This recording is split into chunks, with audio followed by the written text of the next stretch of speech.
교회 최초의 순교자 바로 스데반 집사가 순교하는 그런 장면을 얘기해주고 있습니다. 스데반 집사는 은혜와 권능이 충만했다. 또 지혜와 성령이 충만했다라고 말씀해주고 있습니다. 스데반 집사에게는 하나님께서 특별한 은혜를 부어주셨어요. 그래서 집사임에도 불구하고 8절에 보니까 큰 기사와 표적을 민간에 행했다. 보통 사도들이 이런 기적들을 많이 했는데 스데반은 집사임에도 불구하고 하나님께서 특별히 스데반에게 이런 은혜와 권능을 허락해 주셨어요. 스데반이 믿음도 좋았고 또 열심도 굉장히 있었을 것입니다. 그래서 하나님께서 스데반에게 이런 특별한 은혜를 또 부어 주신 거예요. 그리고 순교까지 또 하는 그런 은혜. 특히 이 순교는 또 아무나 하는 것이 아니지 않습니까? 우리가 순교를 하고 싶다고 할 수 있는 것도 아닙니다. 아무나 할 수 있는 게 아니에요. 이 순교의 잔은 하나님께서 특별한 사람에게만 하나님께서 허락해 주시고 또 그 힘과 또 감당할 수 있는 능력, 정말로 순교할 수 있는 그 힘을 주신다는 거예요. 그래서 스데반은 큰 은혜를 하나님께 받았고 권능을 받았고 또 믿음도 받았고 담대함도 받았어요. 또 천사의 얼굴과 같더라라는 그 기사가 있지 않습니까? 천사의 얼굴과 같다. 이것이 무슨 말일까요? 이것은 이 순교라고 하는 것은 완전한 하나님의 그 권능에 의해서 하나님에 의해서 이게 가능하다는 거예요. 인간적인 어떤 결심이나 인간적인 의지로 우리가 순교를 불가능하다는 거예요. 순교라고 하는 것은. 그것을 말씀하고 있는 겁니다. 그 누가 이렇게 좀 급박하고 돌에 맞아 죽는 순간까지 천사의 얼굴을 할 수 있겠습니까? 이거는 하나님의 능력이 아니고서는 이것을 도저히 할 수가 없는 거예요. 그리고 스데반이 죽기 전에 또 어땠습니까? 하나님께서 하늘의 문을 열어주시고 스데반이 그 하늘을 쫙 보고 또 거기에 하나님의 영광을 보고 또 하나님 보좌 우편에 예수님이 서 계신 것을 보았다. 이렇게 증언하고 있어요. 보통 우리가 성경 보면은 예수님이 하나님 보좌 우편에 앉아 계신다고 하거든요. 그런데 스데반이 본 예수님은 서 계셨다고 나와 있어요. 그것은 여러 가지 의미가 있겠습니다만은 많은 우리 그 주석가들이나 신학자들은 예수님께서 우리 스데반을 받아주시는 그런 모습이다. 이렇게 얘기하고 있어요. 그래서 그만큼 스데반을 하나님께서 깊이 그 순교 현장에 같이 계신다, 보고 계신다라는 것을 우리에게 알려주시고 있는 것입니다. 저도 이 참 매일 느낍니다. 우리가 하나님께서 우리 사람을 쓰실 때는 특별히 은혜를 주세요. 은혜를 주셔서 쓰시지 그냥 네 힘대로 해라. 그냥 네가 알아서 해라. 이렇게 절대 안 하십니다. 하나님께서 사람을 쓰실 때는 특별히 은혜를 주세요. 그래서 마음의 감동도 주시고 은혜를 부어 주신다는 거예요. 저도 그 사실을 저는 사실 매일 경험하고 있어요. 매일 느끼고 있어요. 왜냐면은 설교를 준비할 때라든가 또 여러 가지 목회 사역을 할 때라든가 이럴 때 보면은 저 자신을 보면은 절망할 수밖에 없어요. 그런 생각을 많이 해요. 솔직히 저는 그런 생각해요. 너는 참 목회 자격이 많이 없다. 부족하다. 솔직히 그런 생각을 많이 합니다. 저는. 그래서 늘 하나님께 주님 죄송합니다. 능력이 부족해서 죄송합니다. 하나님께 늘 그런 기도를 드려요. 그런데 놀랍게도 그런 절실히 그런 것을 느끼면서 하나님께 기도할 때 하나님께서 능력과 은혜를 주신다는 거예요. 그래서 참 이 설교 준비하는 게 참 어렵네. 이게 무슨 말인지 잘 모르겠다. 어렵다. 이렇게 해서 하나님 참 지혜를 주시고 은혜를 주세요 하고 기도하고 나서 다시 성경을 보면 어느샌가 제가 또 설교 준비를 또 하고 있어요. 그런 경험을 저는 사실은 거의 매일 그렇게 경험하고 있어요. 그래서 매번 제 자신을 볼 때는 참 절망스럽지만 또 한편으로는 그렇기 때문에 하나님께 기도하게 되고 또 그렇게 하니까 하나님께서 또 은혜를 주시고 능력을 주신다는 것을 또 경험하게 돼요. 정말 그래요. 솔직히 그래요. 그래서 그게 없었다면은 저에게 그런 것이 없었다면은 아마 지금까지 사역을 할 수 없었을 거예요. 진작에 아마 그만뒀을 거예요. 그래서 지금까지도 저는 이건 참 고백이에요. 이거는 내 능력이 아니구나. 주님의 은혜가 아니고서는 이건 도대체 설명할 수가 없는 그런 모습을 저는 자신을 통해서 많이 사실 매일 깨닫습니다. 매일. 그것처럼 우리 스데반도 하나님께서 순교의 잔을 주시기 위해서 스데반에게 특별히 은혜를 주셨어요.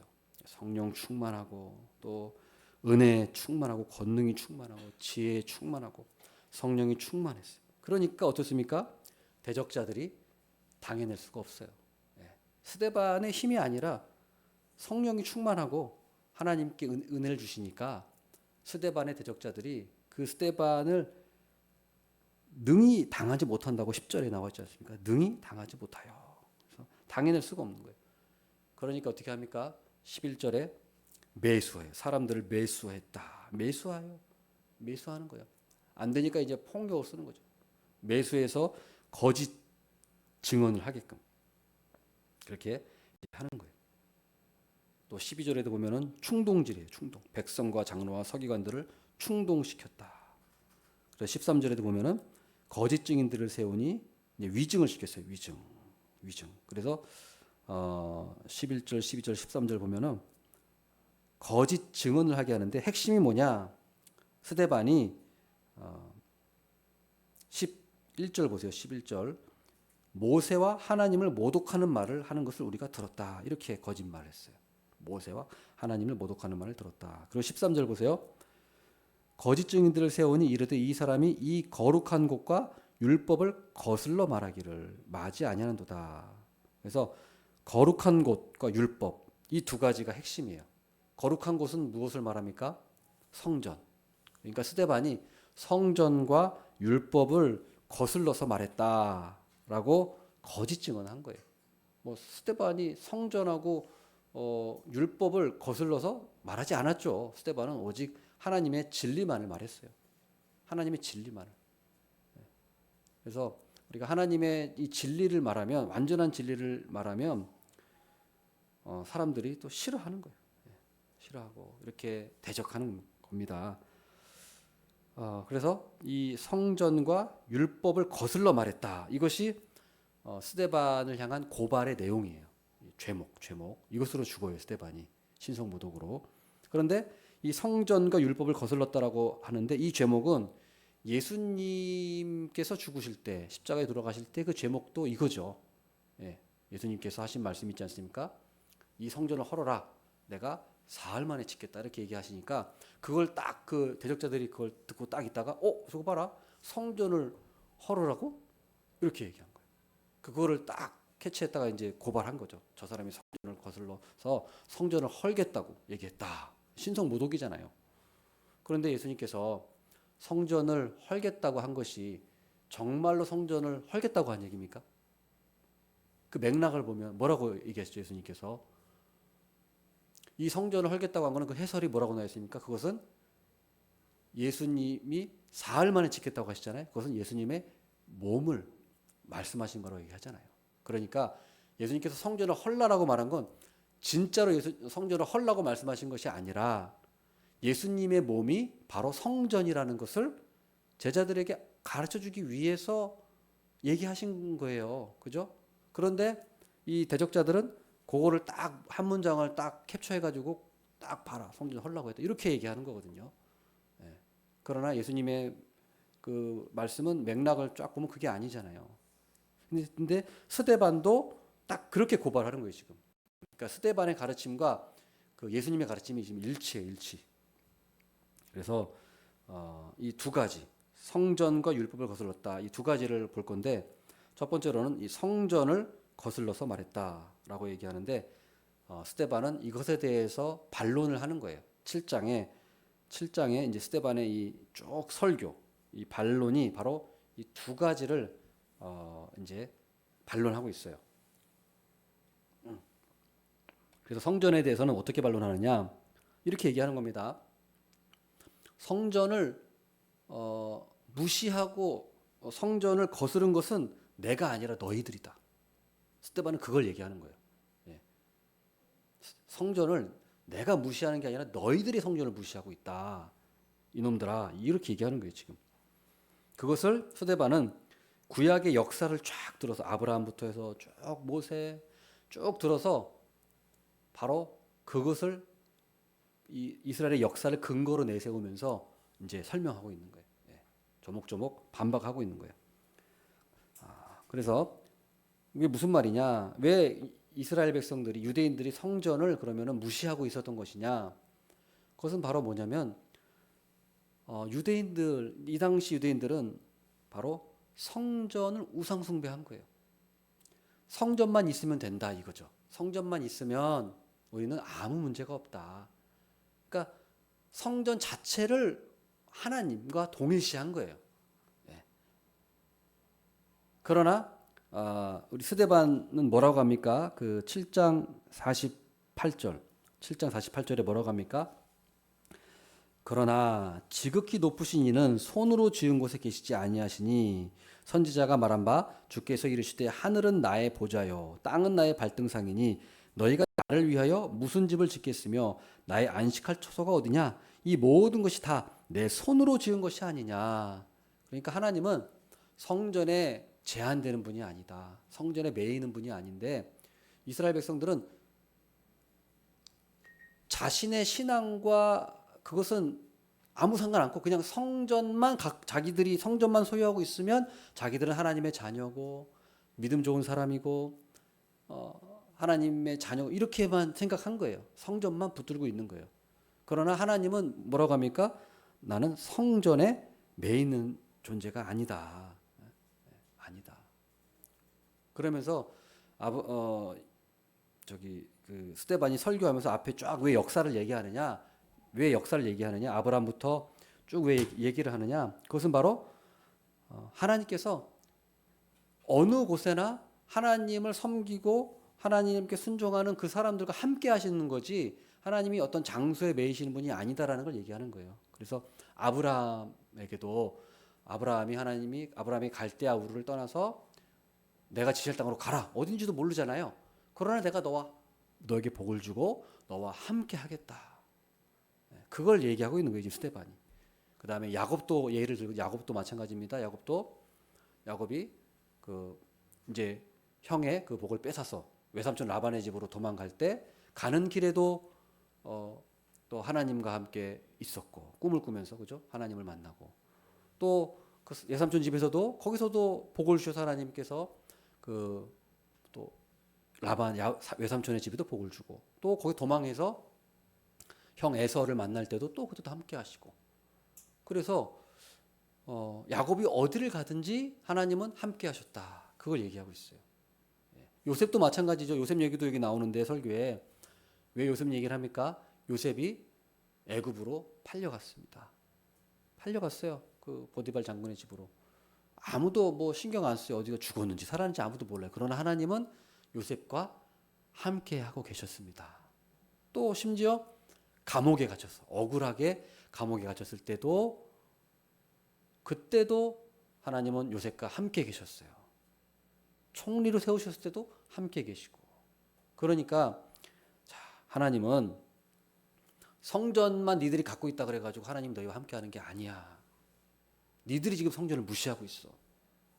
하나님은 성전을 갖고 있다고 거기에 하나님을 경외하지도 않고 하나님을 사랑하지도 않는 자들에게 임하는 것이 아니라 성전이 없을지라도 하나님을 사랑하고 하나님을 경외하는 자에게 하나님이 함께 하신다라는 것을 스데반이 얘기하니까 이 사람들이 어떻게 했어요? 완전히 뚜껑 열리는 거죠. 아니 지금 성전을 우리가 갖고 있는데 저게 지금 저런 발칙한 것이 하면서 이제 스데반을 죽이는 거잖아요. 그러니까 이런 오류를 말씀하고 있어요. 성경에도 뭐라고 합니까? 예레미야 7장 4절에 예레미야가 이렇게 얘기하죠. 너희는 이것이 여호와의 성전이라, 여호와의 성전이라, 여호와의 성전이라 하는 거짓말을 믿지 말라. 이미 예레미야 선지자도 이미 하나님의 그 영광이 떠났어요. 성전에서 하도 우상 숭배하고 거기서 하나님 말씀 순종하지 않으니까 하나님의 영광이 떠났어요. 예. 에스겔 환상에서도 하나님의 영광이 떠나는 환상이 나오잖아요. 바퀴 환상을 보면서 바퀴가 이렇게 확 가거든요. 떠나거든요. 성전을 떠나요. 그러니까 성전이라고 해서 뭐 너희들이 뭐 하나님 믿지도 않고 신앙생활 제대로 하지도 않으면서 그저 성전만 갖고 있다고 너희들이 하나님을 섬긴다고 하는 거 다 거짓말이다. 자, 우리는 어떻습니까? 사실은 이게 지금도 있어요. 지금도 똑같은 문제로 있습니다. 사람들은 다 이렇게 착각하고 있어요. 예배당만 큰 교회 가면 다 오케이야. 다 오케이야. 예배당만 크면 아무 문제가 없어요. 다 해결되고 다 좋다고 생각해요. 예배당 큰 교회만 가면 거기는 목사님이 진리를 제대로 전하는지 교리를 제대로 성경에 맞게 전하는지 별 관심 없어요. 그거는. 이렇게 큰 교회인데 뭐 설마 뭐 성경에서 어긋나는 말을 하겠어? 다 그렇게 생각한다는 거예요. 그러니까 또 어때요? 예배당 큰 대형 교회는 세습을 아무리 해도 상관없어요. 대형 교회들 세습해도 끄떡 없잖아요. 끄떡 없어요. 그리고 세습해도 조금 문제가 뭐 매스컴에 나오긴 해도 여전히 그 교회에서 든든히 지지하는 사람들이 있습니다. 그 사람들은 뭐예요? 성전이 이렇게 크고 사람들이 많이 모여 있으니까 여기가 하나님이 계신 곳이지 어디가 하나님이 계신 곳이야. 이렇게 생각하는 거예요. 그러니까 큰 예배당이 우상이 된 거예요. 우상. 그러니까 목사가 뭐 부정을 저지르고 도덕적으로 문제가 있고 뭐 헌금에 유용하고 헌금에 손을 대도 성도들은 아무렇지도 않게 생각해요. 아니 그게 뭐 어때서? 지금 우리가 예배당에 이렇게 딱 버젓이 있고 사람들도 이렇게 모이고 있어. 실제로 그렇거든요. 또 사람들은 예배당 보고 모일 거예요. 왜? 사람들이 그렇게 생각하기 때문에. 예배당이 크고 잘 갖춰져 있으면 다 옳다고 생각해요. 거기 하나님 계신다고 생각해요. 이게 지금 이 당시에 이스라엘 백성들하고 뭐가 다른 거예요. 똑같잖아요. 똑같습니다. 다른 게 없어요. 그러니까 목사도 문제지만 성도들도 문제예요. 그런 교회를 가요. 그러니까 목사들은 그걸 잘 알아요. 목사 그 사기꾼들은 잘 알아요. 그러니까 무조건 건축을 해야 돼. 무조건 건축을 해야 돼. 그러면 뭐 일이 난다. 뭐 어떤 일이 나. 다 그렇게 생각하고 있어요. 누가 다 모릅니까? 다 알죠. 다 알아요. 알면서도 목사도 알고 성도도 알아요. 다 알아도 그냥 자기가 거기가 편하고 편리하고 거기가 또 어차피 사람들이 또 모이니까 그러니까 계속 그곳에 있는 거예요. 있는 거예요. 다른 이유가 아닌 거예요. 그래서 또 어때요?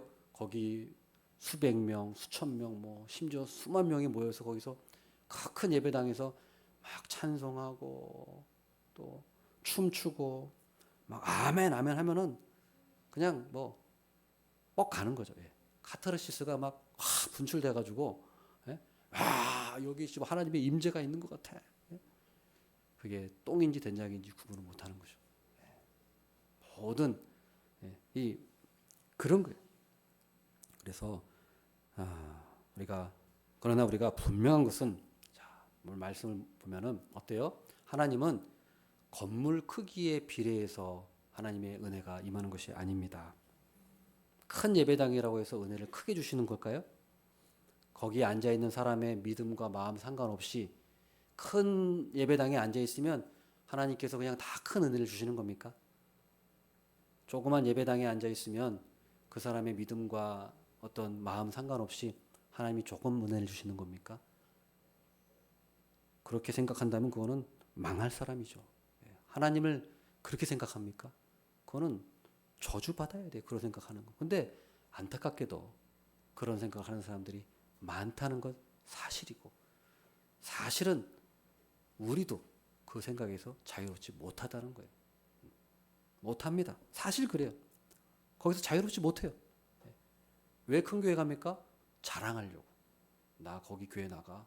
큰 교회 나가. 나 거기 무슨 내가 거기 권사야. 내가 큰 교회 집사야. 내가 큰 교회 나가. 자랑하려고 하는 거예요, 거기. 물론 진정한 믿음을 가지고 나가는 사람도 있겠죠. 없지 않을 거라고 저는 믿습니다. 그러나 많은 부분에서는 그렇지 않다는 것은 우리가 사실이라는 거예요. 그래서 그렇게 만약에 생각한다면 우리는 하나님을 업신여기는 거예요. 하나님 업신여기는 거예요. 바로 내가 큰 교회 가니까 하나님 은혜 주시고 작은 교회 가니까 하나님 은혜 덜 주신다. 그 하나님 업신여기는 거예요. 하나님 모독하는 겁니다. 우리가 그런 생각하는 사람이 있거나 그런 말을 하는 사람이 있다면 큰 죄예요. 큰 죄고 우리가 절대로 우리가 그런 생각을 하면 안 되겠습니다. 하나님은 건물 크기에 비례해서 주시는 것이 아니라 개인의 믿음과 개인의 마음에 따라서 그 사람의 신앙에 따라서 순종의 여부에 따라서 하나님이 복을 주시는 거예요. 그러니까 마음과 또 신앙에는 관심도 없고 단지 예배당에 나왔다고 해서 우리가 저절로 하나님께서 우리에게 예배를 주시는 것 결코 아닙니다. 진정으로 하나님을 찾고 진정으로 예배하는 자, 그 모임, 그곳에 우리 하나님께서 아무리 작은 곳일지라도 그곳에 임하는 줄 믿습니다. 아멘. 그래서 우리가 교회를 성전이라고 하면 사실 안 돼요. 교회는 성전이 아닙니다. 교회는 예배당이에요, 예배당. 성전이 아니에요. 그런데 우리가 교회에서 사실 이쪽 저쪽 교단에서 저쪽 교단에서 자꾸 교회를 성전 이래 가지고 어떻게 장로교에서도 그걸 배워와가지고 자꾸 교회를 성전 그런 성전이라고 하는 게 아닙니다. 성전은 뭐예요? 그러면 성전은 어디예요? 내 안이, 내 몸이, 내 안이 성전이에요. 건물이 성전이 아니고. 근데 자꾸 따짝교단에서 성전에서 뭐 어쩌고저쩌고 하니까 자꾸 성전 그러니까 뭐 좀 거룩한 것 같은데 그렇지 않습니다. 또 우리가 성지순례라는 말을 쓰면 안 돼요. 성지라는 뜻 없어요. 성지는 없습니다.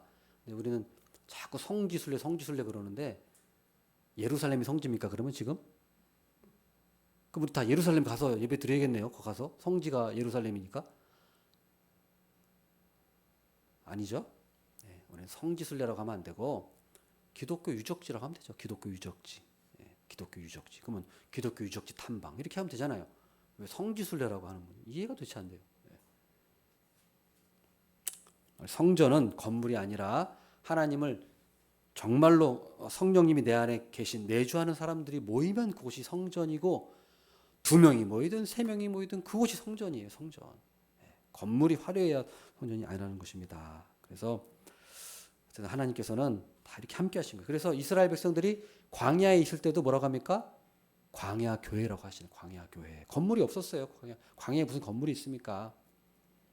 아무 건물도 없잖아요. 그러나 광야 교회 38절에 얘기하잖아요. 광야 교회에 있었고 이스라엘 백성들이 광야 교회에 있었다. 교회란 말이죠. 자, 그럼 두 번째 율법에 대해서 얘기하고 있어요.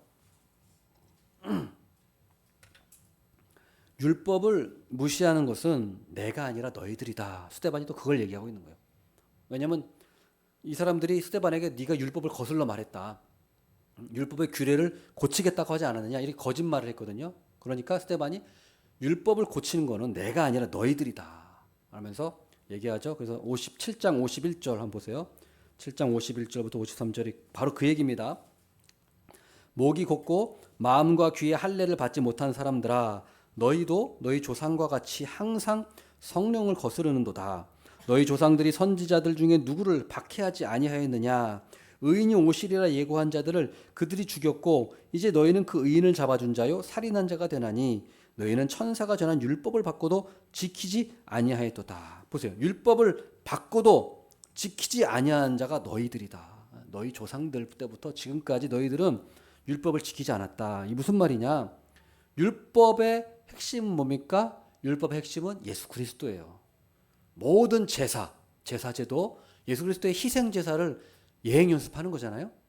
모든 것은 이 정결법도 그렇고 다 우리 죄를 씻기 위한 그런 예수 그리스도의 구속을 예표하는 거기 때문에 율법이라고 하는 것은 핵심은 바로 예수 그리스도 그리고 죄 사함이거든요. 그렇다면은 우리 이 예수님이 오셨을 때 이 사람들이 진짜 율법을 사랑하는 자였다면은 예수 그리스도 예수님을 알아봤어야 돼요. 못 알아보잖아요. 그리고 심지어 유대인들 조상이 어떻습니까? 하나님이 보내신 선지자들 다 죽이잖아요. 하나님이 보낸 선지자들, 예수님 오시기 전에 보낸 구약의 선지자들 다 죽여요. 근데 왜 죽인지 아세요? 선지자들 왜 죽인 줄 아세요? 선지자들이 뭘 전했는데요? 선지자들이 무슨 말씀을 전했는데요? 율법을 지키라고 말한 거예요. 선지자들이 우상 숭배하고 도덕적으로 타락했어요. 그러니까 율법을 지켜라. 율법이 뭐야? 하나님만을 경외하고 섬기고 예배하고 도덕적으로 깨끗하게 살고 이게 율법이잖아요. 선지자들은 그걸 선포한 거예요. 선지자들이 뭐 다른 말 한 게 아니에요. 율법 지켜라 그거 얘기했단 말이에요. 근데 보세요. 이 선지자들 죽여버리잖아요. 왜? 율법 지키기 싫으니까. 율법 지키기 싫으니까. 그러니까 이게 똑같은 거예요. 똑같은 거예요. 예수님을 죽였어요. 그것도 왜 그런 거예요? 예수님이 너희들 율법 똑바로 지켜. 이거 얘기한 거예요. 예수님께서. 너희들 율법을 제대로 지켜라. 산상수훈이 그거잖아요. 너희들 간음하지 말라 그랬는데 너희들 겉으로 간음 안 하지만 너희들 속으로 다 간음하고 있지. 율법 제대로 지켜라. 예수님이 산상수훈을 통해서 살인하지 말라, 간음하지 말라, 속으로 욕하는 것도 그것도 살인한 거야. 미워하는 것도 살인한 거야. 율법의 진정한 정신을 제대로 율법을 지키도록 가르쳐 주시는 거예요. 그러니까 이스라엘 백성들은 율법을 지키는 신용만 한 거지 사실은 지키지 않고 있었다는 거거든요. 그렇기 때문에 예수님을 죽인 거예요. 그러니까 스데반이 하는 말이 맞죠. 너희들이 율법을 무시한 사람들이야. 내가 율법을 무시한 게 아니라. 그것을 스데반이 얘기하고 있는 겁니다. 예수님께서는 율법을 완성하러 오신 분이에요. 율법을 완성하러 오신 분이에요. 그래서 우리가 예수 그리스도를 믿으면 우리는 이제 예수님의 그 단번의 제사, 그죠? 예배죠, 예배. 죄사함과 예배를 드리고 또 진정으로 산상수훈의 그 율법의 완성을 우리는 사모하고 그렇게 우리가 그 싸움을 하는 거예요. 그 싸움을 하는 거예요. 그래서 우리가 믿음이 자랄수록 우리가 사실은 율법을 완성하는 사람이 되는 겁니다.